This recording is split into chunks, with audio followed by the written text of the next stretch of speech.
Okay, driving with the BYD on Netherlands roads. I am on the A4. I'll put up a map or something to show where that is. I'm going to be doing some highway driving and then also some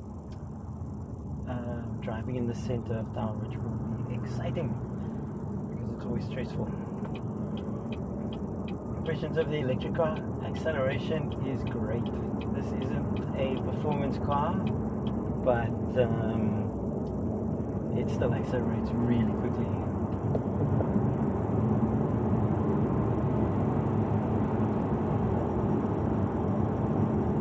It's incredible. Turn on.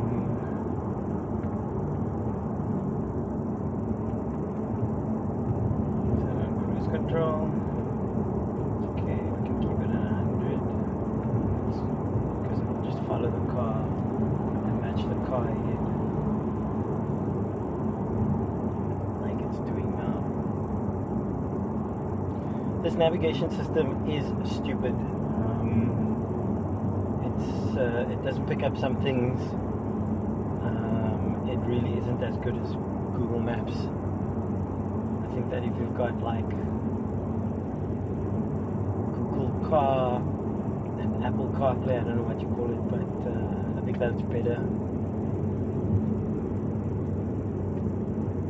But here we are, driving around in 360 with some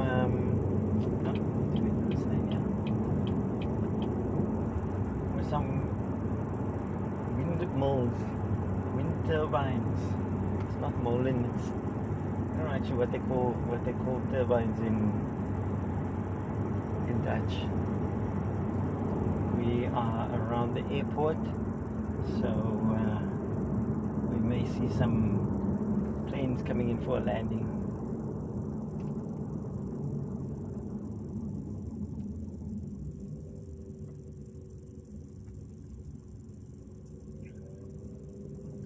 I don't trust this lane keeping assistance. I'm not sure which line it's lining itself up on when I do use it. I have found some strange behavior, and also it doesn't like the curves in the road. If you're going straight, I guess it's okay. Obviously, it wants you to keep your hands on the steering wheel all the time. Okay, so we're going in the slow lane here, crossing some roads, and let's accelerate to that car. Not going very fast, but that acceleration is insane. Every time, it gets me every time.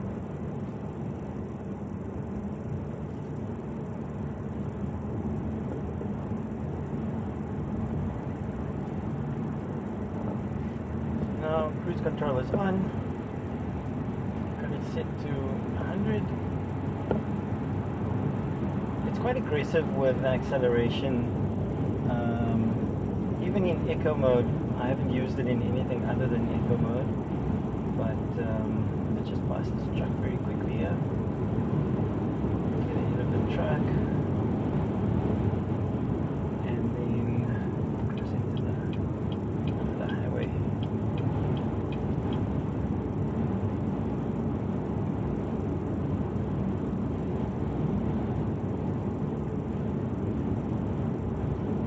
Charging has been hit and miss. I got a card from the rental agency, Sixt, in Germany. We rented from Germany because it is the closest rental place to us. So it just happens to be that we rented in Germany. We're on the border with Germany, about 5 kilometers from the border, in Enschede, and we tend to rent the cars from Noordhoorn. Right now we're just keeping up with traffic on the highway. I'm happy to be in the slow lane. Got nowhere to be right now. So anyway, charging network. I was given a Shell card, and I downloaded the app. There's a Shell garage with the Shell recharge. Those have worked. I've never gotten the card to work though, even though I've paired it with my app. The billing is okay, but there's a bit of a procedure, and I'm not quite sure of what the procedure is with charging. I don't know if the Shell ones are actually quite good. They instruct you connect the car, you set up the app. You have to find the specific charger on the app, and usually what happens is you've got a map location that you have on the app. You select the map location, and then you have to select the specific charge point that you want to choose. You would usually have plugged that into your car, and it'll tell you on the app that it's occupied. You can just select start charging, and when you're done on the app you can select stop charging, and once that's done, it'll tell you how much you've put in, and it'll give you a euro amount.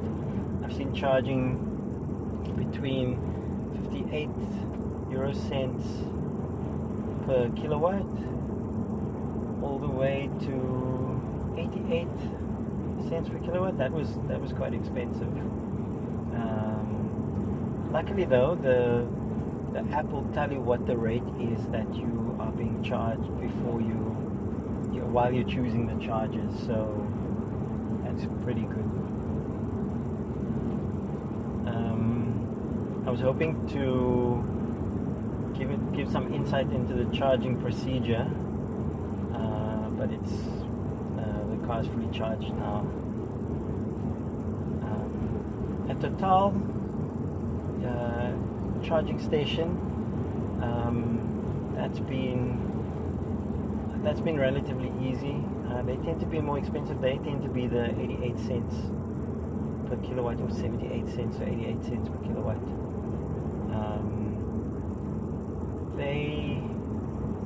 They've got a QR code on the charging station, and you start the charging process there. With them, you start the charging process first because they want a credit card to be put in. They'll check the card, and only then can you start. Should you plug the charger into your car, and then you can charge. You can stop and start the charge from basically the web page. I've taken the wrong road now, as I always do. I'm always terrible with following directions. This navigation is pretty good at showing you the signs that you should be looking out for. Google Maps, I find, can be a little bit confusing. You'll have a road going straight, you'll have a road turning right, and then you'll have another one going all the way right, and you may have to choose between them. You can see this on this 6-lane highway. There are quite a few lanes to choose from, and if you don't choose your lane early on, you might just end up missing your turn off. Not that I did now. I wasn't concentrating,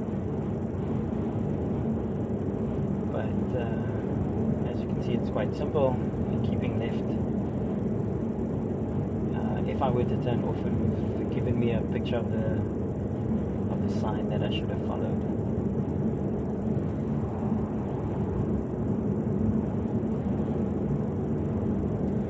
Okay, I'm going to turn on the lane keep assistant or intelligent cruise control, and it wants you to keep your hands on the steering wheel. If you take your hands off the steering wheel for, I don't know, maybe 20 seconds, it has a very audible warning. On on the highway it's pretty cool, although I don't know if I would use it. But there's a curve coming up here, and it may handle it depending on which line it's decided to take. Okay, it's handled that one okay. But now what I found is if it's watching the outer lane, the outer left-hand lane, it may not always get it right. Although it thinks that it's staying inside the lane, it does drift over the line.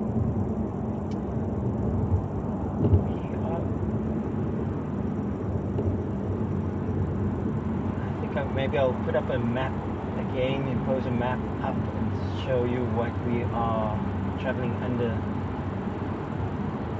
Netherlands with tunnels and bridges, it's the best thing ever.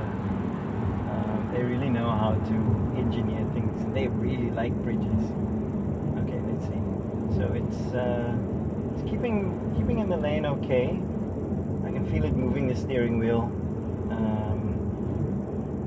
And it's quite good at keeping it in the middle of the lane. I have found that so there's certain roads that have only a right lane that's got a bicycle lane on the inside of it, so it'll have a dashed line on both sides of the road. That I found it tends to want to drive in the middle of the road, so it'll drive in the middle of oncoming traffic, and I haven't been willing to play chicken with it to see what happens if it sees a car. But having said that, I mean, you're typically going 50 kilometers an hour, so it's quite easy to rectify it. So what I have found is if it's got a lot of space, I think it tends to favor the left-hand dashed line to line itself up against. Try and figure out which line it's lining itself up against. It's quite happily. Okay, so there's a car crossing in front of us. It's going to arrest the speed. Let's actually put the brakes on just to keep a safe distance away from this guy. And it's matching the speed. So it's keeping back so that distance is maintained. I can get it closer. I think that is 2 seconds. That's 2 seconds from the car in front, so it's keeping 2 seconds from the car in front. I was surprised to find out that some people don't know how you choose what that 2 seconds between the car in front of you and you are. So what you do is you choose a point in the road that the car ahead crosses, and you count how many seconds it takes for that point to get to you. So what I'll be doing is I'll choose a dashed line, 1001, 1002. So how long it takes for us to cross the same point, and that's keeping 2 seconds away from the car in front of you.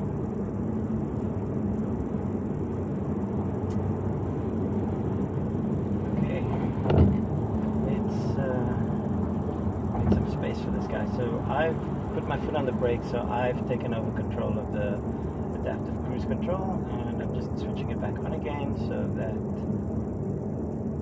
it's taken over the driving again. In terms of okay, it's warning me that there's a sharp left. So once we turn across here, so I could have used the acceleration to get ahead of this Mini, but I'm going to allow him to get in front of me. That's one of the things that I guess I can say with these electric cars. They are so quick to accelerate. I can't explain it. Now this is the car driving. It's decided that there isn't anyone ahead of it, and it's accelerating towards a corner. and it's decided that it's driving itself as well. Oh, and it's actually taken the corner, but it's going a little fast, so we're reducing it to 80. It reads the road signs, but it tends to miss the road signs quite often. It doesn't use the navigation information to determine what the. Okay, so now it's decided that it's driving, but it's driving into. It did that now. So what it did is it decided it was steering the car, and it steered into the other lane, which it's not supposed to do. Again, it doesn't use the navigation to determine what the speed limit is. It tries to read signs, and it often gets that wrong. So yeah, in the Netherlands, between 6 a.m. and 7 p.m. the speed limit is 100 kilometers an hour, and after 7 p.m. and up until 6 a.m. the speed limit increases to 120 on the major highways. So it may see two of those signs, and sometimes it sees 120, in which case it decides that the speed limit is 120, or it sees 100, but also it will use the last sign that it's seeing. So if the last sign that it saw was 30 and it didn't pick up that it's now 70 or whatever, it'll tell you that the speed limit's 30 even though it's on the highway. So you can't trust the speed limit that it's telling you that you should be going. I also have seen in Germany, so they've got those like round signs with a dash across it, which means that the speed limit is no longer what it said it was. They have it in the Netherlands as well, but it's significant in Germany because that sign on the highway also tends to mean that you're on the autobahn and there is no speed limit. This car will quite easily cruise to 150 kilometers an hour, so you can use cruise control to 150 kilometers an hour, and it looks like it maxes out at about 167. I haven't been able to take it faster than that on the autobahn, faster than 167. Having said that, I mean that's plenty fast, and it also accelerates that speed quite quickly. So you know you're away from any other traffic, unless you get these like huge Mercedes Benzes and BMWs and Audis that love to drive really fast on the autobahn. Okay, so we need to get into that lane too, so we can get ready to get out of off the highway. When you put the indicator on, it will disengage the steering until you get into the next lane, and then it'll take over the steering again. So even if I were intended to stay in this lane, if I put the indicator on, it will disengage the automatic steering. Here we are. It's going 80, but it's also tracking a car ahead. It sees it up ahead, and it says that it's particularly far away. We are going into, I think we're going into the middle of Amsterdam, so that's going to be quite a trip.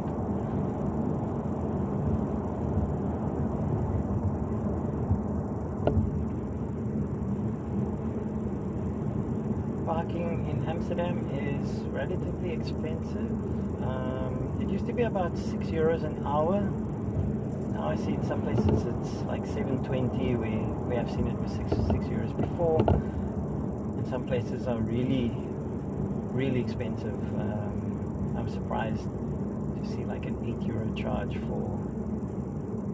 So you see, now it's saying I have to turn off in 1 kilometer, but I know that this is the lane that I need to be in. So it's a bit strange that it's telling you that the turn is 800, but it's not telling that you should change into this lane. It's only telling me now. But you see, it's Umarden. I don't see Umarden. Zaanstad. I don't see that. Okay, so that didn't work, but It does say 8:10. Oh, looks like we took the wrong road again. That's very strange. So I'm going into this lane and it's fighting me for various things because it was trying to grab a lane and it was trying to accelerate and track the car ahead and still try to get up to speed. Now we're going to just go really fast here. Up to this point, like I said, just get away from everybody is quite easy, and we're just gonna turn back and then back onto the freeway. The lights in the Netherlands are actually quite clever. The robots, they don't they register when there's a car there. So if the lights turn green and then it turns red for you, if it registers that there isn't a car coming in the opposite crossing you, it'll just give you a green light so that you can go. So that's pretty cool. And they're normally aware of cyclists and pedestrians, so it's quite integrated. So pedestrians get, cyclists I think get right of way in busy sections of the city, and pedestrians and then cars. So you would quite often see a cyclist coming up to a crossing, and it'll just turn the lights red for the cars, allow the cyclist to cross, which wouldn't take a long time, and then it'll just be green for the cars, whichever one was next in line.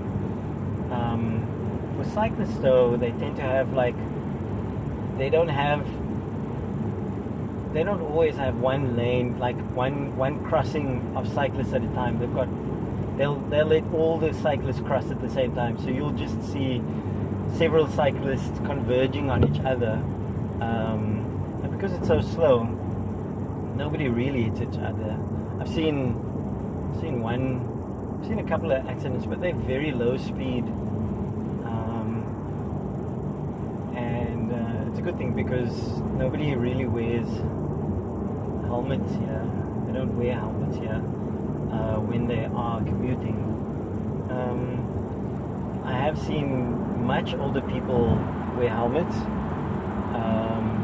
but also there are two types of cycling. They are fietsers,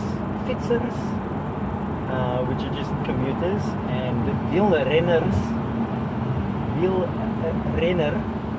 which is like a speedier. Like those are the cyclists that with the helmets and the lycra and everything. They've got the racing bikes.